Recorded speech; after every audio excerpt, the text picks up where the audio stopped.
নবনির্বাচিত সুপ্রিম কোর্টের সাবেক সভাপতি ভারকান্তির ভাইস চেয়ারম্যান সিনিয়র অ্যাডভোকেট জনাব অ্যাডভোকেট জনাব মিসার জনাব অ্যাডভোকেট জনাব মিসার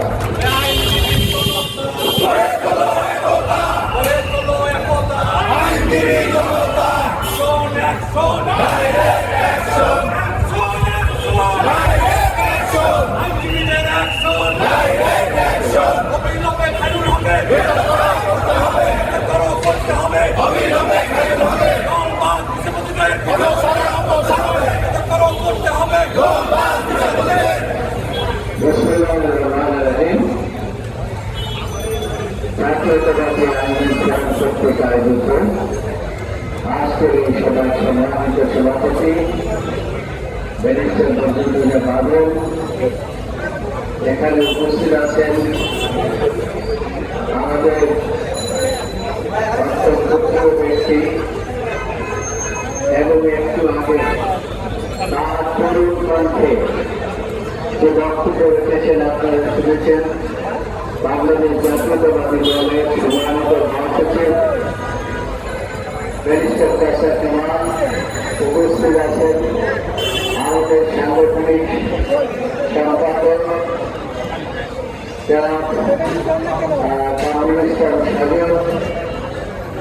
আমাদের জাতীয়তাবাদী আইনজীবী ফোরামের ভাইস প্রেসিডেন্ট সহসভাপতি যারা ব্যারিস্টার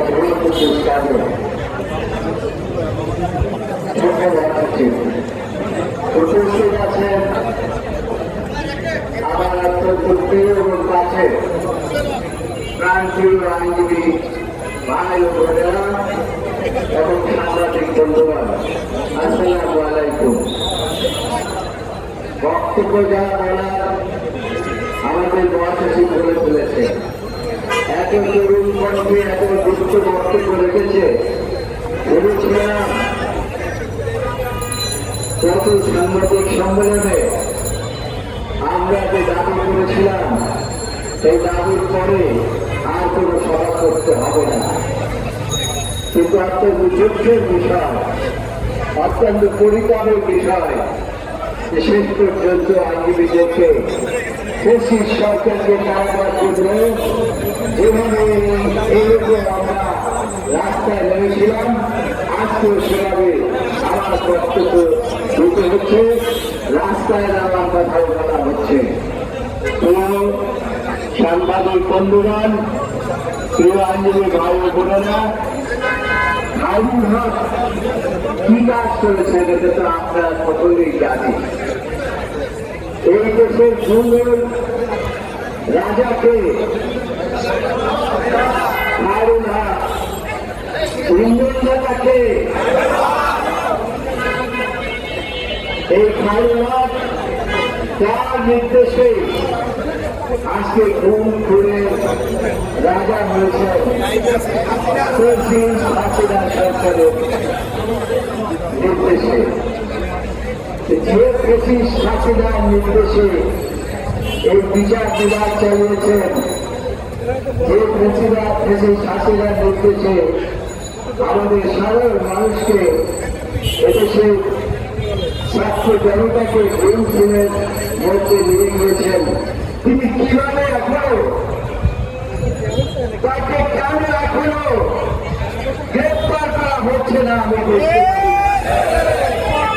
আমরা একটা আন্তর্জাতিক আদালত তৈরি করেছে এখানে, এই যে তার কাছে রয়েছে। আপনি রোজের বক্তব্য রাখেন টেলিভিশনের সামনে, তার প্রধান যে তিনি কি বিচার করবেন, রণকের বিচার করবেন, এই তলকের বিচার করবেন, কিন্তু এই যে শেখ আর এই যে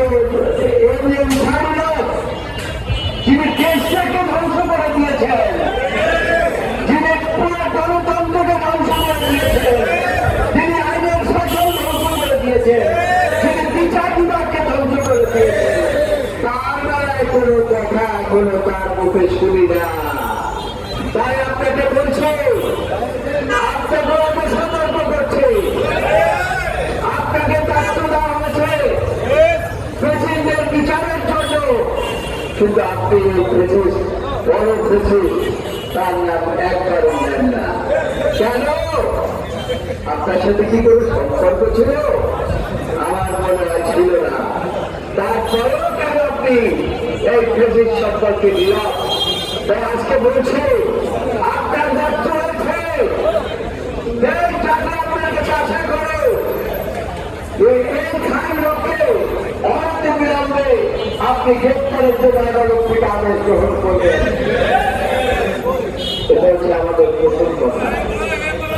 দ্বিতীয় কথা হচ্ছে আমি আগেও বলেছি এখনো বলি, এই যে বর্তমান আমাদের সরকার প্রধান আপনি বয়োবৃদ্ধ মানুষ, শেখ হাসিনা যদি আপনার বিচার করতে পারে, শেখ হাসিনা বিনা অপরাধে যদি আপনার বিচার করতে পারে, আপনি তখন অনেক কথা বলেছেন, আমি আপনাকে বিশ্বাস করেছি, বিশ্বাস করে সরকার প্রদান করেছি আপনাকে।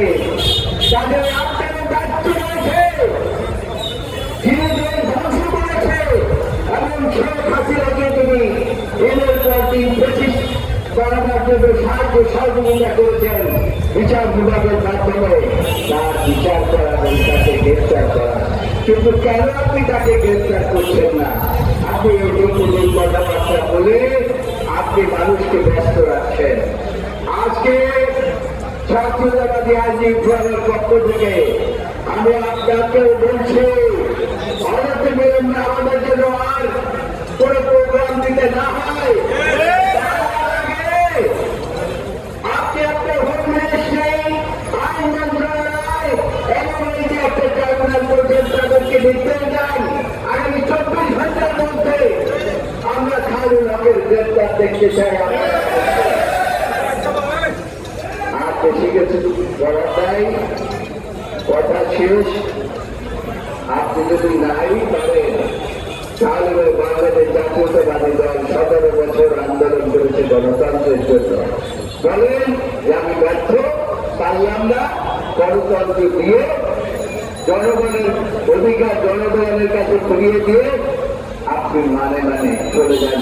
আপনার ব্যর্থতা আমরা দেখতে চাই না, আমরা আপনাকে সর্বপ্রকার সাহায্য সহযোগিতা করতে চাই। তাই আপনাকে বলছি, বিচার করতে না পারলে গণতান্ত্রিক সরকারের হাতে ক্ষমতা হস্তান্তর করে দয়া করে আপনি চলে যান। আর খুব বেশি দিন আমরা আপনাকে রাখতে চাই না, আপনাকে অসম্মানও করতে চাই না, সম্মানের সাথে বিদায় দিতে চাই। তাই আপনার সম্মান রক্ষা করার দায়িত্ব আপনার নিজের। আর বেশি কথা বলতে চাই না। আইনজীবীদেরকে আবার যখন মাঠে নামিয়েছে, আইনজীবীদেরকে আবার যখন মাঠে নামিয়েছেন, আরেকটু যদি নামান এই কালো কোটের বড় ধার, এই কালো কোট যদি ওই রাস্তায় নামে তাহলে কিন্তু অনেকেরই বিপদ হবে। যত কথাই বলেন আপনারা কেউ বাঁচতে পারবেন না। স্বরাষ্ট্রমন্ত্রী, আইনমন্ত্রী, প্রধান উপদেষ্টা আর এই ট্রাইব্যুনাল প্রধান আপনাদের সকলের বিচার এই কাগজকারীরাই করবে। তাহলে সতর্ক হয়ে যান, সাবধান হয়ে যান, আর যেন কোনো কর্মসূচি দিতে না হয়। তারপরেও আমাদের কর্মসূচি থাকবে। সারা বাংলাদেশ থেকে আইনজীবীরা তাদের কর্মসূচি পালন করেছে। এই মাত্র খবর পেয়েছি হাজার হাজার আইনজীবীরা 64টা ডিস্ট্রিক্টে তারা নিয়োগ